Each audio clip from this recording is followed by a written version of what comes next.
Here's a question that comes from a lot of students, both my students and other students, and that refers to the dreaded P word, and that is procrastination. I've got a term paper due. I have an exam coming up. I know I should be doing it, but suddenly I've got to go out and get errands and pick my grandmother up from the airport or clean the fish tank, and I never get around to doing it. How can I overcome procrastination? Well, let's understand what procrastination means. Probably the biggest motivation for why people procrastinate is something called self-handicapping. And here's how it works. Let's say I have a test coming up, or a work project coming up, or a concert if I'm a musician, or a big game if I'm an athlete. And if I don't have sufficient confidence in my ability to accomplish that task, I'm going to feel very bad if I screw up. So here's what I tell myself, and very often I tell this to myself unconsciously.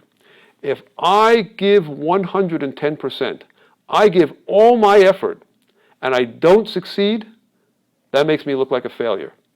But if I give myself an excuse, that is, well, I didn't play the big game because I broke my ankle, or I didn't turn the paper in on time because something happened and I had to clean up a plumbing accident in my dorm room, then what I'm doing is, even though I failed at the task, I'm failing for an explainable reason.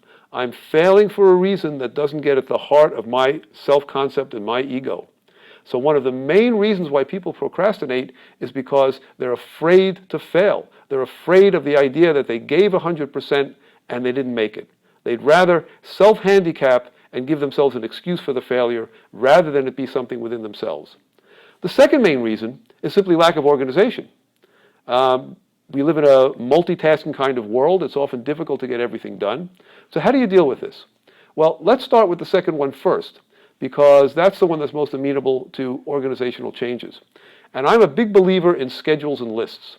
If you have a project to do, before you sit down to do it, sit down on your computer screen or with a pencil and paper and write out what the elements of that project has to be. And to the best of your ability, try to put a time frame on it. So the average term paper in college usually is assigned a month or so before it's due. Well, you don't want to wait till 2 days before the paper is due to sit down and work at it. So write out a schedule. Research, week 1. Index cards or computer file, week 2. Rough draft, week 3. And here's the important part.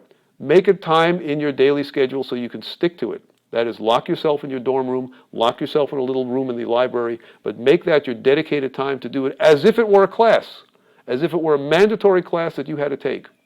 And if you do this, if you set up the organization, and you still find you're having trouble sticking to it, then we move back to plan A, which is something psychologically is preventing you from doing it. If that's the case, and this is a pattern with you, then you need to find out why you can't allow yourself the simple confidence that everybody else has to be able to do what you need to do. And if, in fact, you lack that confidence because you lack the skill and lack the ability, well, then learn it. You still have a brain. That's why you're going to school. So supplement your knowledge with the skills you need to do that term paper, to study for that test, to practice for that game, to rehearse that musical piece. Whatever the project you have to do is, increase your skill set, and that will increase your confidence. And as your confidence goes up, it'll make you more motivated to do the task. So you turn what used to be a vicious cycle of avoidance into a positive cycle of approach. Will this cure all cases of procrastination? No. But certainly it's better than letting yourself fail when you really don't have to.